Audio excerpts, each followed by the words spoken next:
What's up, everyone? Welcome back to the Too Deep Coverage Pod. Today, we're going to be diving into the AFC North and the seasons that they had this last year. We're looking at the Browns QB situation, what they're going to do, what else they're going to do in the draft. Reflect on the Bengals signings and the performance from last year. It wasn't very good. Theorize on the Steelers and what they're going to do in 2025. They still are pretty lacking in the QB department there. And lastly, the Ravens, the regular season phenom, Lamar Jackson. What can they do to get to the Super Bowl and get some wins in the postseason? So we're going to be going over today. Be sure to leave a like, subscribe down below. Let's get into it.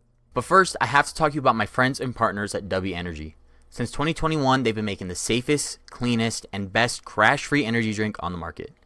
This American-made, clean formula energy drink is made to give you a long burst of energy and concentration with no crash or slump afterwards. All flavors are unique and custom made by W, so you'll never taste our flavors anywhere else. With zero sugar, no fillers or artificial colors or dyes, no secret or hidden ingredients, and of course being gluten-free, W is the best drink to hit the market in years. With every drink averaging out to be just $1 each, your pocket and body will thank you for making the switch to W Energy. Be sure to use the link in the description to get your starter sampler pack today with an extra 10% off using my code TWIZZLER. It's like the candy, but with a 2 Whizzler. Add some energy and focus back into your life with W Energy. Alright guys, I'm glad I waited to make this a couple of days after the last episode on the NFC North. If you haven't seen that, go check that out. But let's get started with the Browns. They had the worst record this last year. Jimmy Haslam basically said, look, we signed Deshaun Watson. We gave him the money. We thought he was good. We wanted to draft him. Now we have a chance to get our draft pick back that we wanted to have. So, yes, let's draft him. Let's do it. Let's give him all the money. He didn't want to come to Cleveland, so let's just give him everything he wants. That way he'll come. He'll revolutionize the team. We have Myles Garrett. He's a superstar talent. We will win. And that didn't happen. I think it takes a lot of balls for an owner, especially, to admit to the entire world that they were wrong. You know, especially since they did so much right their entire life to get to where they are, make their money, everything like that. It's hard for somebody to admit, like, hey, I messed up bad. I shouldn't have done that. And the reason I'm pretty happy that I waited to make this video is really because they just signed Joe Flacco back on a one-year deal to basically come and back up Kenny Pickett, I guess is what it seems like. Now, this is where I was going to go with the Browns initially. Was talking, is Kenny Pickett the answer for a team that is essentially irrelevant? I don't want to say every year because Kevin Stefanski got them to the playoffs a few years ago, essentially with Joe Flacco. So, having a playoff quarterback in Kenny Pickett from the Steelers, he was around the Eagles. He knows how to win. He was around a good organization. Maybe they're banking on Kenny Pickett's, ability to soak up information and knowledge, not necessarily like be the brand new best quarterback in the league, especially in the AFC with Joe Burrow and Lamar Jackson in your division. You're going to see them twice a year, so you got to think Kenny Pickett is at least bringing something more valuable than just throwing the ball. But, I think that Kevin Stefanski is a defensive-minded coach, and I think that he shows that his skill on the defensive side of the ball is still worthwhile. That's why they kept him around. Having Myles Garrett and being able to have a good defense in Cleveland when there's still essentially no chance of the offense ever winning them a game, I think that's why Kevin Stefanski's still around. They wanted to keep what they had to hopefully give this guy a chance to draft one more chance, because he never did get a quarterback. Get a quarterback he wants and win. Now, kind of like Mike Tomlin, they don't really prioritize the quarterback position. They had Big Ben for about 20 years. They moved on from him, went Mason Rudolph, Kenny Pickett, Justin Fields, Russell Wilson. No offense, because I'm actually a Justin Fields fan. I liked him when he was starting for the Bears for all those years. I think he's definitely a good enough player to be a winning player in the NFL.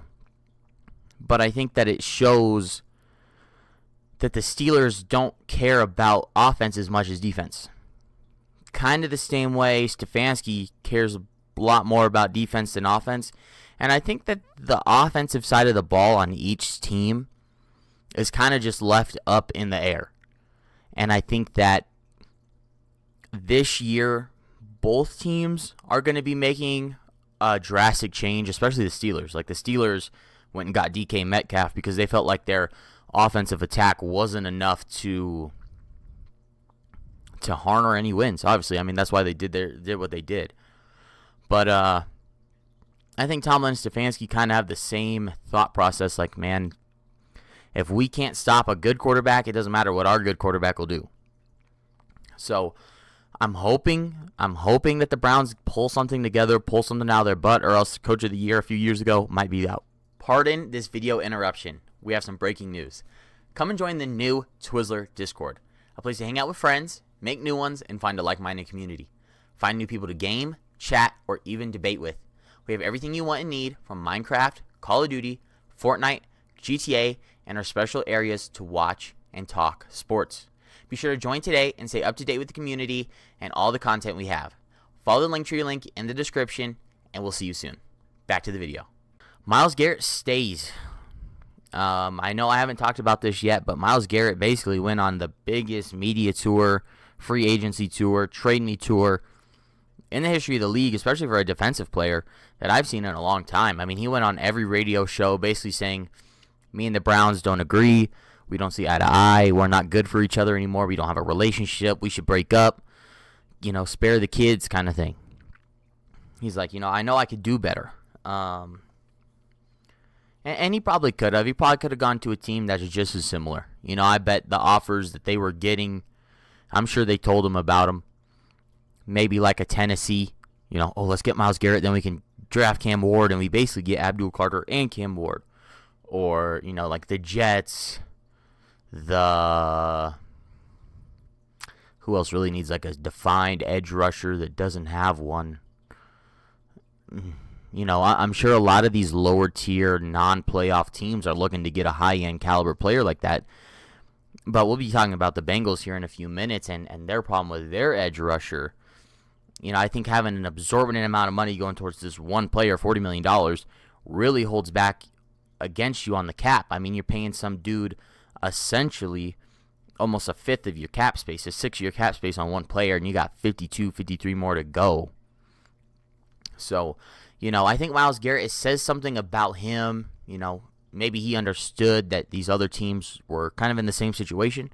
It wasn't a win now, Super Bowl 2-3 years, playoff runs, because these teams can't afford it. The good teams can't afford it because they're paying their good quarterback. They're paying their good wide receiver. They most likely already have a great edge rusher. They already probably have, a high-end corner. They have a lot of these pieces that it's like the impact players that go out and win these games or lose you these games, they already have them.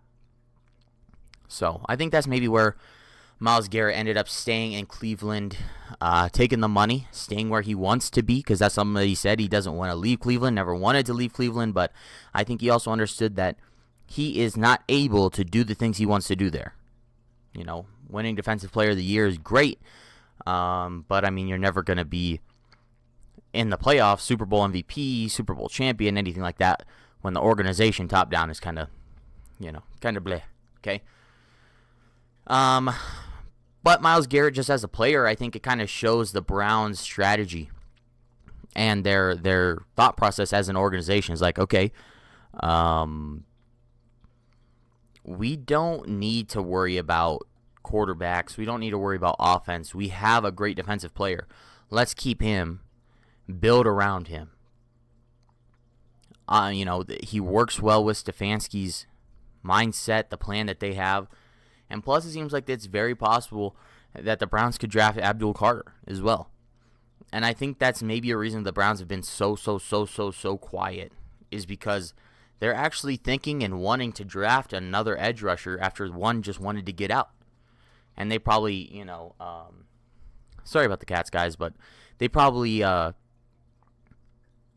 told him, hey, there's nobody else that we want on our team. There's nobody else that we want rushing the quarterback. There's nobody else that we want to have for us.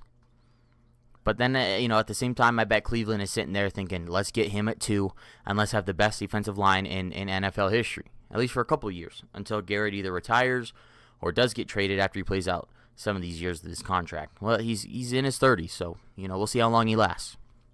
But I think that the Browns are actually really thinking about drafting Abdul Carter, because to me it seems like every other team has at least put out some type of feel or idea about what they want to do. Tennessee didn't didn't sign a quarterback in free agency or retain anybody super special or cut a bunch of people. So they're figuring, okay, we're going to bring in the guy, Cam Ward, number one. We're going to maybe have a backup just in case he gets hurt, and that's it. And the Browns, they kept Myles Garrett, so you think, oh, well, they're not going to go get Abdul Carter because they don't need a top-tier edge rusher anymore. They'll go get Shedeur because they need a quarterback. Well, they just signed Pickett and Flacco. And honestly, that's where I was going to go. I was going to go Browns drafting Shedeur at 2. But I had to change that up. And we'll get into Shedeur later in this video as well. But I think that, going into 2025, free agency period, they got a lot of defensive talent as well. I'd say probably like 60% of their free agents they got were on defense, whether it's the defensive line, linebackers, I saw a couple safeties, but they're really ramping up on defense. So that could mean, hey, they're maybe going to take an offensive player, whether it's an offensive lineman, maybe it's a Travis Hunter, and have him play both sides of the ball because, God knows Cleveland could use him, right? But, they added a bunch of new lower down coaches as well. They pretty much got out all their lower structure coaches, position coaches, special team coach, I believe as well. I'd have to go back and look, but probably 5 or 6 coaches got left and new ones were acquired from other teams or other programs from somewhere in college. But a lot of changes on the Browns. And I think that's why their record can change a lot in a couple of ways. Okay, so I have their prediction 5-12 or 9-8. And I want to tell you why it's both. Because you can go, you can improve off of last year, especially, with less injuries, better quarterback play than Deshaun Watson, Jameis Winston, a couple other guys. But having Kenny Pickett and Joe Flacco, you're probably going to have a better locker room. You're probably going to have a little stronger football mentality. But I don't know if you can win a lot of games like that. I have them also going 9-8 because I think that the draft is really going to depend on them. What are they going to do? If they get a quarterback, maybe they go for a Jackson Dart way too early because they like his fundamentals, his football mind, his height, his size, whatever it is, and they know they're not going to get Cam Ward. Maybe they go for number 3 instead of 2, quarterback-wise. But I just think that their offense is just a little too lacking to win a ton of games. I just don't see them doing it. So, 9-8, 5-12, one of those two for the Browns. 9-8 is the best case scenario, and this is probably the only team I'll even have two record predictions for, because they're probably the biggest wild card for me. Moving on to the Bengals now. Burrow this year, lights out in the second half of the season. I mean, there wasn't a part of his game that was lacking, missing. I mean, he was hitting every throw, and every throw he wasn't hitting wasn't in danger of being picked or anything like that. I mean, this guy Joe Burrow is just immaculate. He really is one of the best quarterbacks we've seen come out of the draft. Number 1 in a long time. And I think that is pretty crazy that the Bengals took him, got to the Super Bowl so quickly, and ever since then have regressed. Right? And we're going to get into that here in a little bit, but I just got to start out. Joe Burrow is amazing. Okay, so what is holding them back? What is holding him back? What's holding the team back? What's holding them back from winning or getting to another Super Bowl? It's got to be the defense. It's got to be the defense. The defensive identity for the Bengals is essentially in the air. Nobody knows what it is. They have the sack leader from last year, Trey Hendrickson. They don't even want to bring him back. They offered him to go and get trade offers, see what his contract would be worth, yada, yada, yada. Essentially letting your best guy on one side of the ball go. I don't want to say just your best guy because he was the best in the league. The best guy in the league on that side of the ball go because you're worried about paying 2 wide receivers is a little stressful. Because like I said earlier, your QB, your wide receiver, your D lineman, your cornerback, maybe you have a star linebacker as well, like a Ray Lewis, that you want to pay these guys big money, but almost never in NFL history, and that's why this was such a big talking point. Do you have two highly paid wide receivers? I mean, the highest paid 1A, number 2, whatever Jamar Chase and he wants to say. I think that if you refuse to pay and cater to and love on your defense, that your offense isn't going to be able to win them games. And I think that's where the Bengals and the Browns are complete opposites. The Browns are like, we have to have a great defense to stop these great quarterbacks in this league.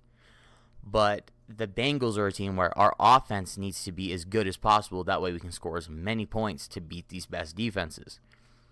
We're like some of the teams that are the best, like the Chiefs every year. The reason that everybody hates them is because they're just good enough on both sides of the ball.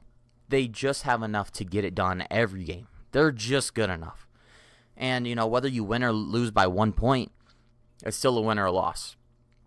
So I think that the Bengals really need to think about their signings. Think about, okay, are these 2 wide receivers really going to win us this Super Bowl? Or is a turnover from, a strip sack or, an interception in the red zone going to be the thing that gets us to win the big game that we got to all those years ago now? Plus the O-line, I think it puts Burrow in a situation to where he has to really worry about where he's throwing to and what he's throwing to. Of course, Jamar Chase had such a good season. Triple Crown winner, 1,100 yards receiving, 110-plus receptions. The guy is catching everything that Burrow throws at him. The same thing with T. Higgins. They're a great trio on offense. But that's only 3 of 11 players. So if you're paying 3 out of 11 on that one side of the ball all the money, your O-line is probably going to end up getting neglected a little bit too, the same way the D-line is with Hendrickson. So I think those are the 2 things that they really need to focus on. Getting your sack-leading rusher from the NFL season, Hendrickson, back on the line, feeling confident, feeling happy to be in his home city, where I don't know if it's his home city, but I do know it's where he's played his whole career, and that's where he wants to be. It's where he lives now, and that's where he wants to stay with his wife. It's something he said 100 times over in all these interviews he had with McAfee and Rich Eisen and all these guys. But guys, I think regardless, I think the team is so good that when you talk about them in this kind of fashion, you're talking about them getting and winning a Super Bowl. Getting to and winning a Super Bowl. This isn't like, well, if they don't do this, they're not making the playoffs again. I think them missing the playoffs was probably one of the biggest freak accidents ever in the NFL. The Broncos made it. The Bengals, yeah, plain and simple. The Bengals should have been in there. The best quarterback season from a non-playoff quarterback ever. The best stats from a non-playoff quarterback ever. Also, the best stats from a non-playoff, non-MVP winning quarterback ever. Joe Burrow last year. He's definitely elite company. He's definitely just as good. Call it Burrowhead for a reason. But I haven't seen him there in a while. So if the Bengals as an organization, as a team, can get to the playoffs, I see no reason why they cannot win. Now, their season prediction, now I know that this might sound low. But last year, after going 9-8, absolutely shredding for the back half of the season, being up 2 possessions twice against the Ravens early in the season and losing the first game to New England, I think there's going to be a lot of questions like, hey, why do we have slow starts? Why do we have slow starts? We have 2 of the best receivers. We have 2 of the highest paid receivers. We have one of the best quarterbacks. Why do we have slow starts? Like, come on, this is on you now, guys. So if we have another slow start for the Bengals this year, I think there might need to be a question of, are we getting good coaching schemes? Are we reactionary or are we proactive with our game plan? Are we having a generic line and then we're just trying to beat the defense after half, what they show us? It's tough. I think it's tough for the Bengals to really put it all together because they haven't in quite a few years now, even with probably the best quarterback outside of Pat Mahomes that we've seen. Now moving on to the Steelers. They beat the Bengals last year in division, so we're going over them next. The biggest thing for the Steelers I can think of is their quarterback drama. They let two guys that were tenured vets on other teams, Justin Fields and Russell Wilson, they let them both walk. Both are playing for a New York team now, so back in the cold, that wasn't a thing for them. They didn't really care. But for the Steelers, they wanted to move past what they had last year. I think they were maybe having the impression like, we're half a player away at quarterback. So they got two half-good quarterbacks and tried to put them together. And they had a good season. They really did have a good season. But the thing I'm worried about now is who is going to be the one throwing the ball. They can't even go back and get Kenny Pickett. They don't want to go. I think they did bring back Mason Rudolph. Actually, they did re-sign him as the backup. But I'm standing here thinking, Rodgers hasn't announced anything. And do I want 40-year-old Aaron Rodgers on my team? Because, what is he going to do if he has to run around? And what I know about the Steelers is that they're a defensive team too. So I just don't understand what their thoughts were, why they released both of them with no plan. I'm sure they had a plan internally, but no external plan that makes a lot of sense. Because even Rodgers wanted to go to the Vikings. So what are they really thinking when it comes to the quarterback? Well, the thing that makes me think about this is they might be wanting to get Shedeur Sanders, because pretty much everybody has said Shedor's, a clear number 2 quarterback in this class. He's great, he's good, but he's 2 just because Cam Ward has a little more than measurable stuff, right? And sometimes people get caught up on that.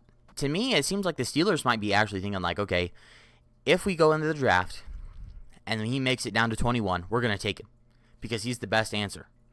We have, a good network now of good players, good coaches, good everything through Dion and Colorado program to help bring players in, kind of like a college to pro pipeline, if you really want to think about it that way. Or they could move up, because you got to think that they have everything else that they want. It seems like J.J. Watt is pretty unhappy. That's something we can add on to this video, talking about J.J. Watt and his message and his Instagram post with the peace out. And it was definitely him walking away with a sad face. It wasn't a, hey, back to the season, peace up, what's up? No, it was definitely a peace out, looking upset.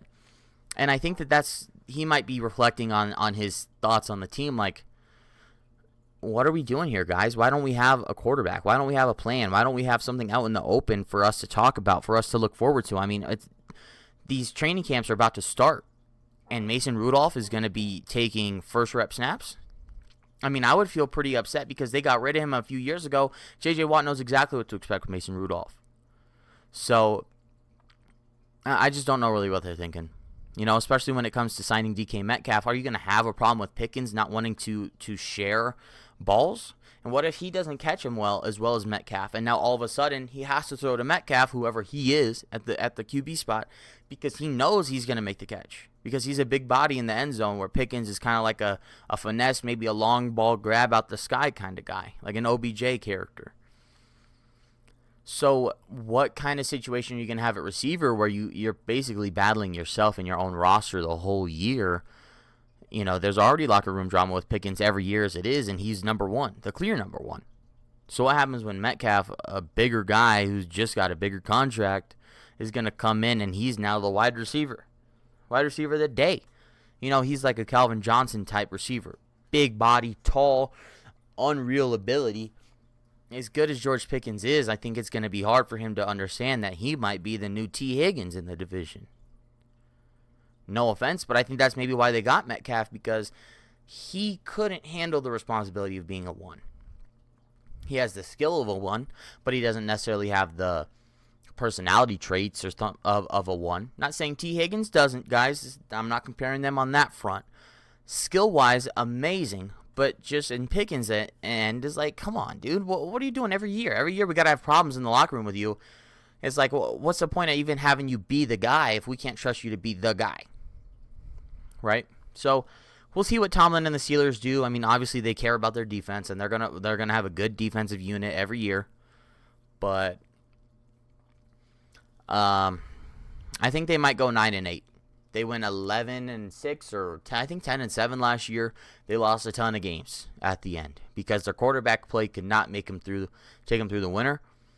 All their division games were at the end of the year, and they didn't win a single one.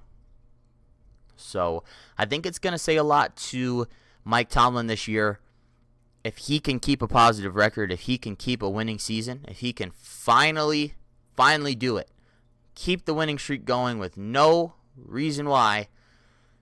I think it'll solidify him as a Hall of Fame coach, regardless if he wins another Super Bowl or not. I mean, to be the longtime coach of the Pittsburgh Steelers, go to Super Bowl, win a Super Bowl, never ever lose more games than you win in your entire career for 25 years, even if it starts in a few years when he gets older and something happens. A quarterback gets hurt or something in the middle of the year. But the fact that this guy has taken Mason Rudolph and Kenny Pickett and Russell Wilson and Justin Fields as a tag team, and he's kept his football team as a winning team, that's why I give them the benefit of the doubt as a 9-8 team this year. Because I think Tomlin's going to be the only thing that can push them over the edge. He's the only one that can keep the guys together well enough to fight for themselves.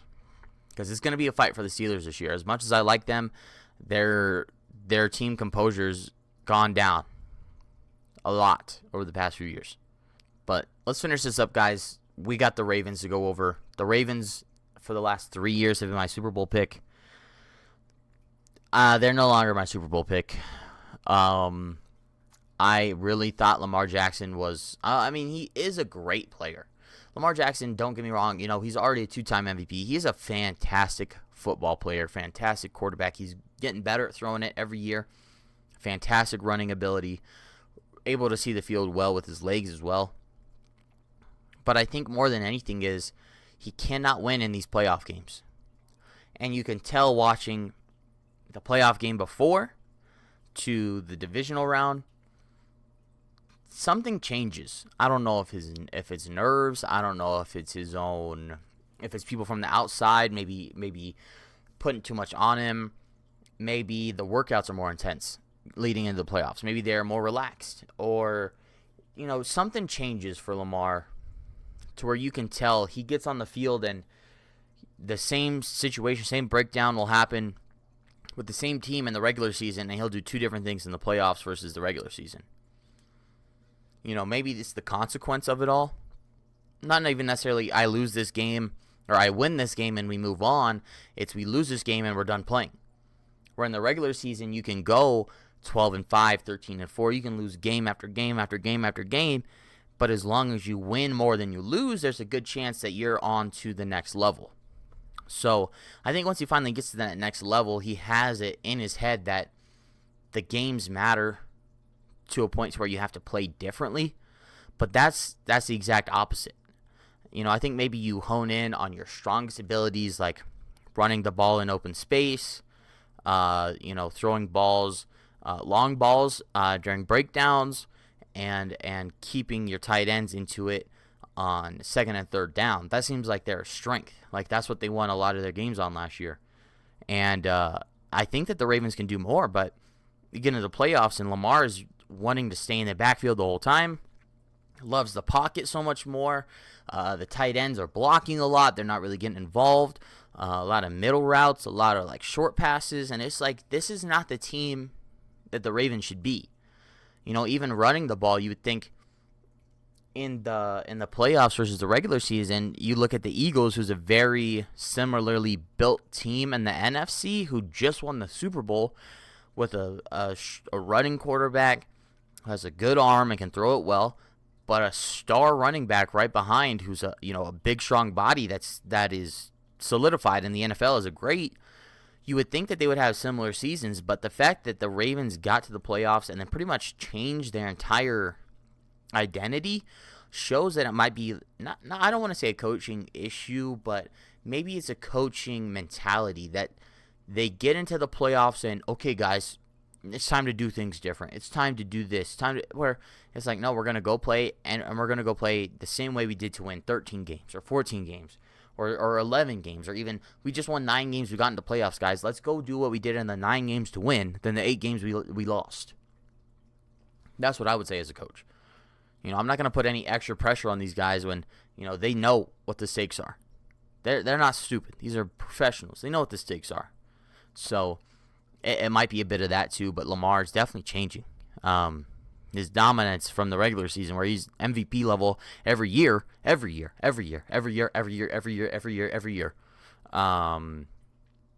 I literally glitched. He's so good. That's why I picked him the last 3 years to win the Super Bowl, because he's so good. He could will them over the line himself, but he can't will himself out of his own head in the playoffs. So, touch on them. They probably have the best roster in the conference, best roster potential as well. The Steelers, like I said, with a quarterback situation.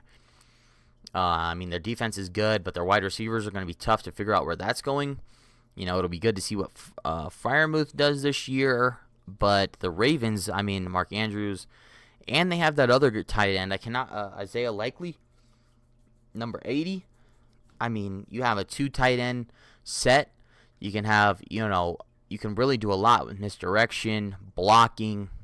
You can do a lot. You can have, especially for Derrick Henry, you should really have like 2 tight end sets where you block the whole line and just have that dude run through the middle of it. But they have a good offense. They have Zay Flowers coming back for his 3rd year now. Should be stronger, healthier than ever. Might be bigger, getting a little older.